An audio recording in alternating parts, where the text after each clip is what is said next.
Banyak sekarang ini pejabat-pejabat, anggota partai, elit-elit partai, sombong dengan partainya.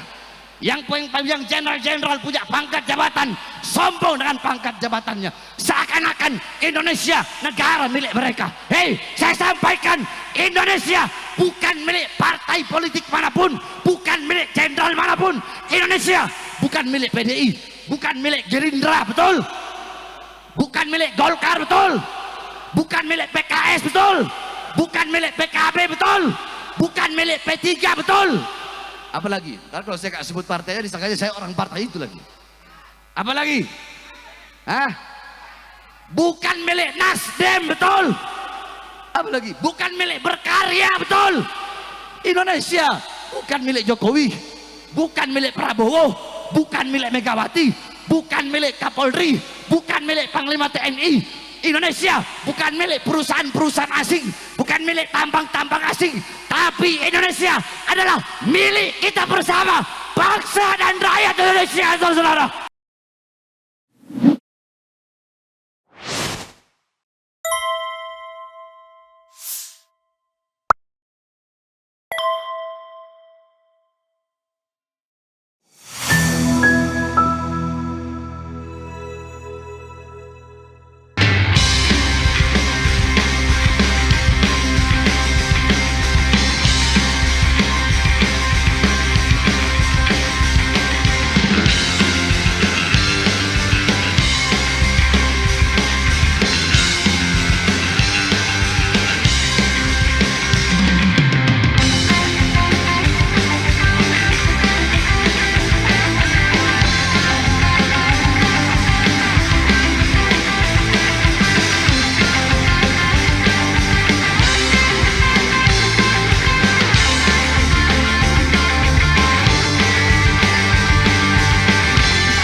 Assalamualaikum warahmatullahi wabarakatuh.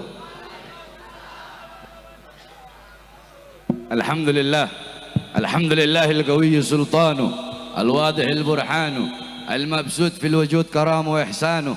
Allahumma salli wa sallim wa barik wa karrim wa azim ala nuril anwar wa sirril asrar wa tiryakil aghyar wa miftahi babil yasar sayyidina wa maulana Muhammadin al-Mukhtar wa alihi al-athhar wa ashabihi al-akhyar adada ni'amillahi wa ifdalih, amma ba'd. Yang saya cintai, yang saya muliakan, guru saya, guru kita semua, imam besar kita semua, yaitu yang mulia Al-Imam Sayyid Al-Habib Muhammad Rizik bin Hussein bin Syihab. Mudah-mudahan Allah panjangkan umur beliau, Allah sehatkan jasmani dan ruhani beliau, Allah permudah urusan dunia akhirat beliau, Allah kuatkan langkahan kaki beliau di dalam berdakwah di jalan Allah, berjuang di jalan Allah, dan di dalam membimbing kita semua menuju ridhonya Allah subhanahu wa ta'ala, beserta para habaib-habaib yang lain, para kiai, para ajengan, para ustadz, para tokoh masyarakat, segenap aparat pemerintah, Al-Habib Muhammad Al-Attas, Al-Habib Hanif Al-Attas, Al-Habib Hashim, kemudian Kiai Haji Sobri Lubis, dari juga saya lihat Kiai Awid beserta Al-Habib Ye Al-Jufri, Al-Habib Alwi Al-Hamid beserta seluruh hadirin hadirat, bapak-bapak, ibu-ibu, khususnya para pemuda-pemudi baginda Nabi besar Muhammad yang selalu dimuliakan oleh Allah subhanahu wa ta'ala. Saudara-saudara, sebelum saya bahas masalah korupsi, sedikit ada satu hadis, karena ini menjelang tahun baru, penting bagi saya untuk menyampaikan hadis daripada baginda Nabi besar Muhammad sallallahu alaihi wasallam. Qala Rasul sallallahu alaihi wasallam, la tattabi'unna sanana aw sunana alladhina min qablikum shibran bi shibrin wa dhira'an bi dhira'in hatta law dakhalu fi hujri ad-dab lattaba'tumuhum. Qulna ya Rasulullah al-yahud wan nasara, qala faman. Nabi Muhammad sallallahu alaihi wasallam beliau bersabda, sungguh suatu saat nanti akan ada umat setelah kalian, mereka akan mengikuti golongan-golongan dan kelompok-kelompok umat sebelum mereka, shibran bi shibrin wa dhira'an bi dhira'in. Mereka ikuti kelompok dan umat sebelum mereka, sejengkal demi sejengkal, selangkah demi selangkah, mereka ikuti umat-umat sebelum mereka. Hatta law dakhalu fi hujri dhab, sekalipun umat sebelum mereka masuk di dalam lubang dhab, lattaba'tumuhum, sungguh mereka akan ikut masuk dalam lubang dhab.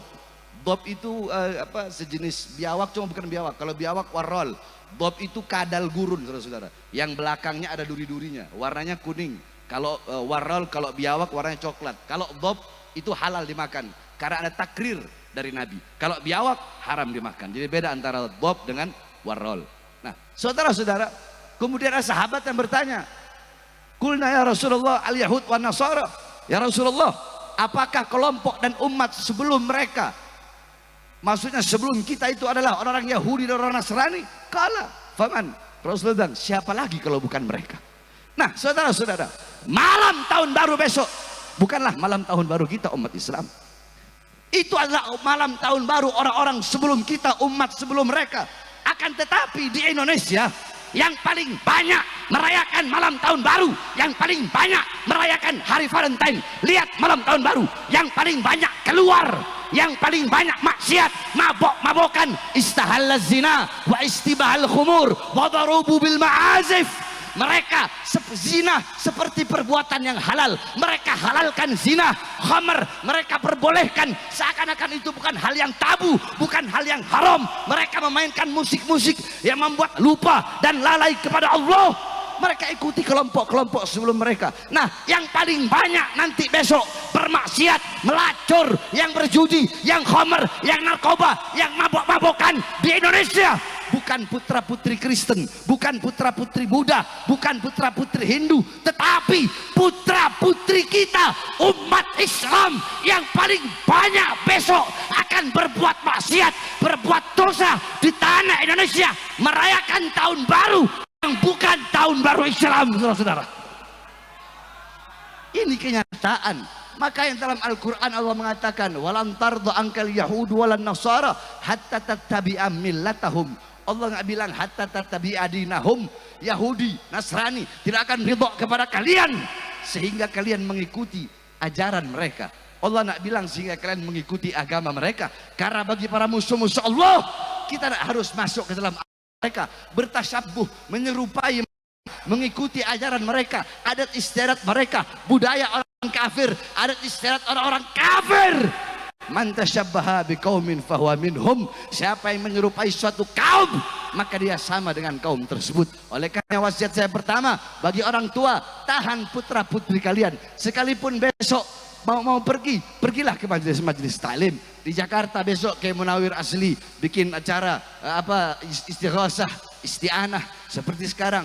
Tadi saya di mobil menyimak semua yang telah disampaikan oleh guru kita, bahwasanya dengan adanya puncak berzikir ini bukan berarti merayakan tahun baru, tetapi kita beristighosah, beristi'anah, memohon kepada Allah agar Allah memberikan ampunan, penjagaan di puncak ini, yang dimana di sini paling banyak tempat berkumpul orang berbuat dosa dan berbuat maksiat kepada Allah. Karena jikalau beberapa orang telah dulu, Sayyidatuna Aisyah yang tadi dibilang saya katakan itu, istahalla zina wa istibahal khumur wa darabu bil ma'azif, itu sahabat nanya kepada Sayyidatuna Aisyah, wahai Aisyah, kabarkan kepada kami apa penyebabnya gempa bumi. Cianjur dekat dari puncak, saudara-saudara. Kemarin ada gempa bumi di Cianjur. Dijelaskan Sayyidatuna Aisyah, tidaklah akan terjadi gempa bumi zalzal. Gempa bumi tidak akan terjadi kalau tidak orang-orang mereka menghalalkan minuman keras. Istibahal khumur, istibah itu menganggap minuman keras perkara yang biasa. Wa istahalla zina, menghalalkan zina. Wa darabu bil ma'azif, mereka memainkan musik-musik yang lahun, membuat lupa dan lalai kepada Allah Subhanahu wa taala. Yang terakhir, saudara-saudara, tadi guru kita menjelaskan tentang bagaimana musyawarah. Saya dengarkan dalam mobil. Nah, saudara-saudara, Nabi Allah Adam alaihissalam, Nabi Adam pernah berkata, idza aradtum an fi'la syai'in faqaddimu thalathata asya'.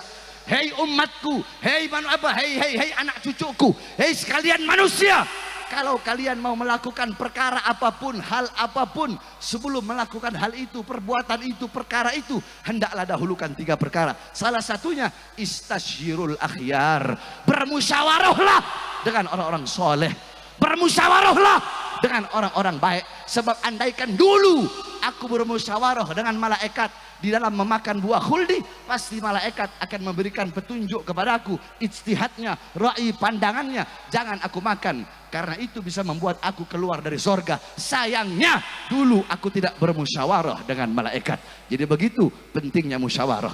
Yang ketiga, tentang korupsi. Saudara-saudara, saya dari dulu setelah ceramah masalah korupsi, kalau masalah korupsi ya imam, tidak ada tawar menawar.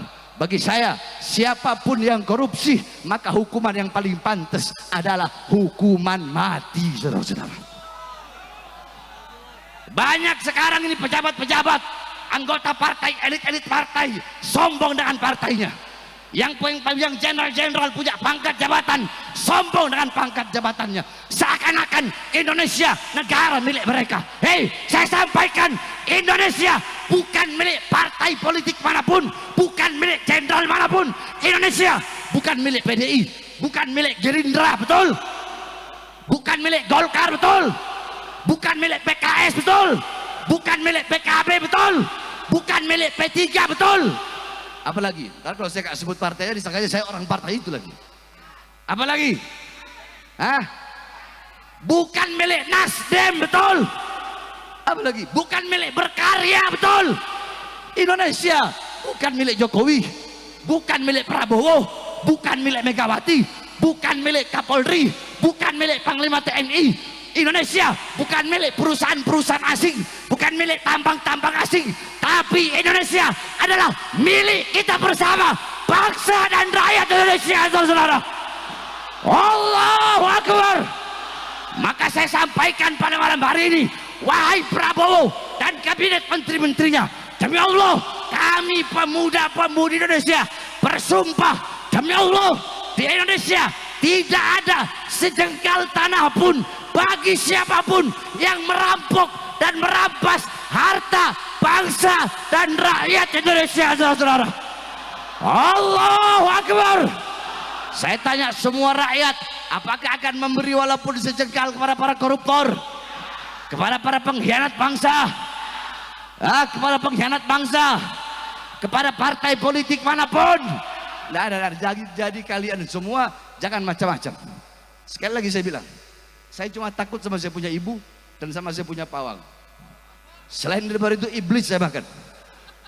Waktu tanggal 20 Habib, pas pelantikan Prabowo waktu itu, ana ceramah di Lampung, yang hadir puluhan ribu. Makanya nggak heran satu minggu habis ana ceramah, ada yang datang ke Lampung pawai-pawayan pakai tank.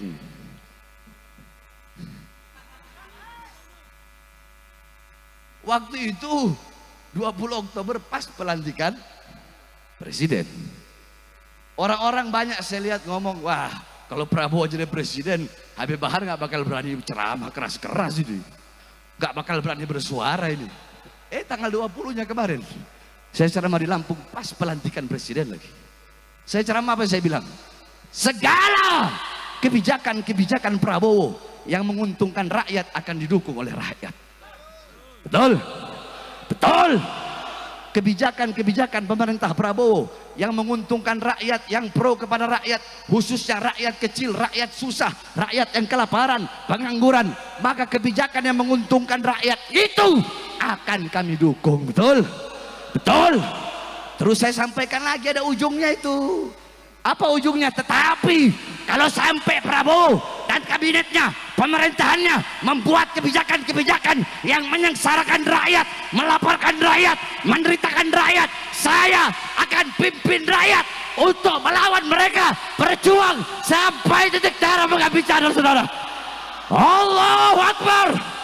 Siap lawan korupsi, siap lawan koruptor, siap lawan pengkhianat bangsa, siap hancur demi negara, siap mati demi merah putih. Allahu Akbar. Mereka